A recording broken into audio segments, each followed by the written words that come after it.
The word apostle comes from the Greek word apostellein. It means to send. Jesus took these 12 people whom he had formed after his own heart, and then he sent them. The Christian faith is never meant to be held onto as a private privilege. It's meant to be shared, to be spread like seed around the world. And so the apostolic church to the present day still has that great missionary purpose.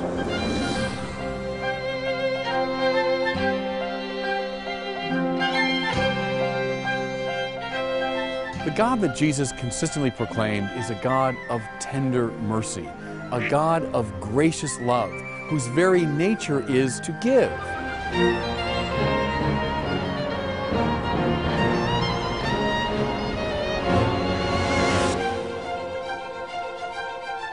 When I find my deepest center, that place in me where I am here and now being created by God, I've also necessarily found the deepest center of everyone else and everything else in the cosmos.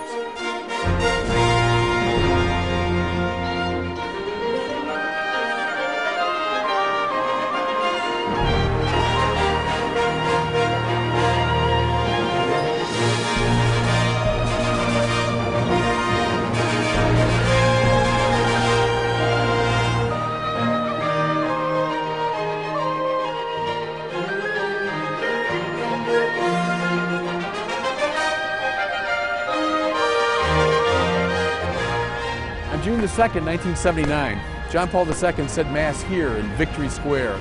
He preached and he spoke of God, of freedom, of human rights. The crowd began to chant, "We want God, we want God."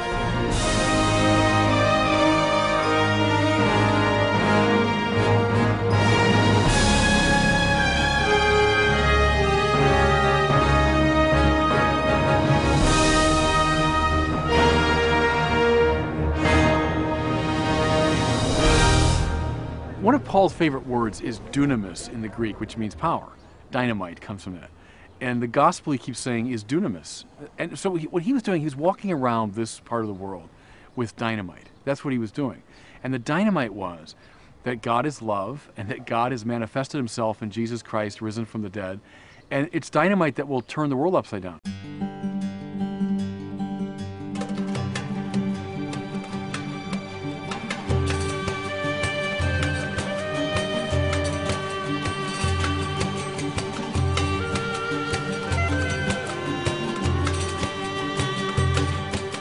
Here's the peculiar thing about Christianity: the gospel hinges upon it.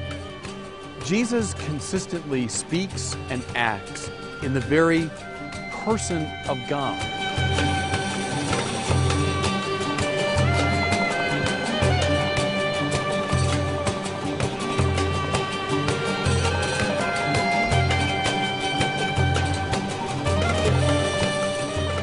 One day in a hovel in the little nothing town of Nazareth, an angel appeared to a young Israelite girl, perhaps no more than 14 or 15, and they had an extraordinary conversation.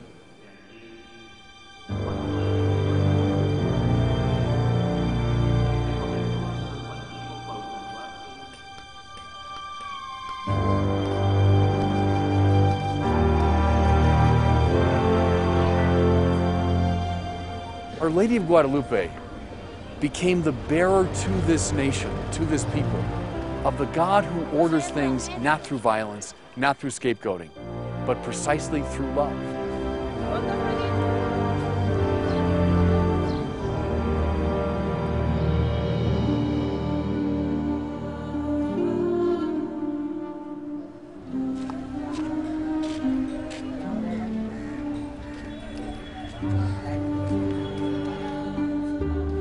In the first weeks and months of her new life, Mother Teresa experienced bouts of discouragement and loneliness.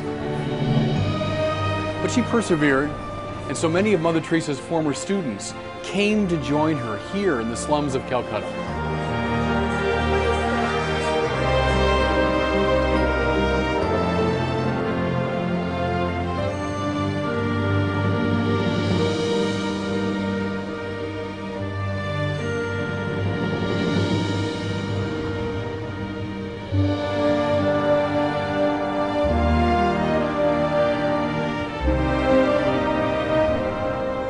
Teresa of Avila found at the very depth of her soul Christ dwelling in her.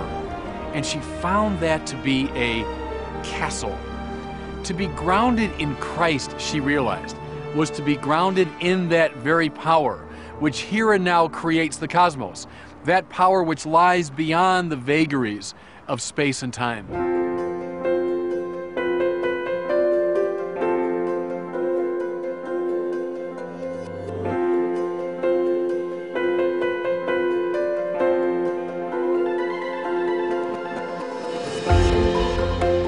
Being itself, God, cannot be grasped, but at the same time, being itself cannot be hidden from.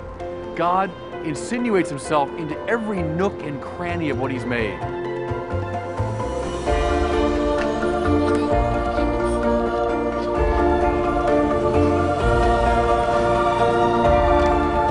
The church father Tertullian said, "The blood of the martyrs is the seed of Christians."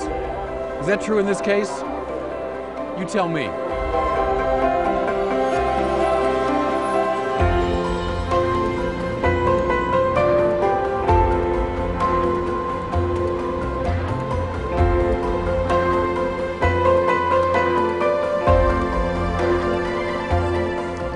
The mind, the will, the soul seek a definitive truth, a final good, an absolute beauty. The soul pushes beyond itself toward these transcendent ends.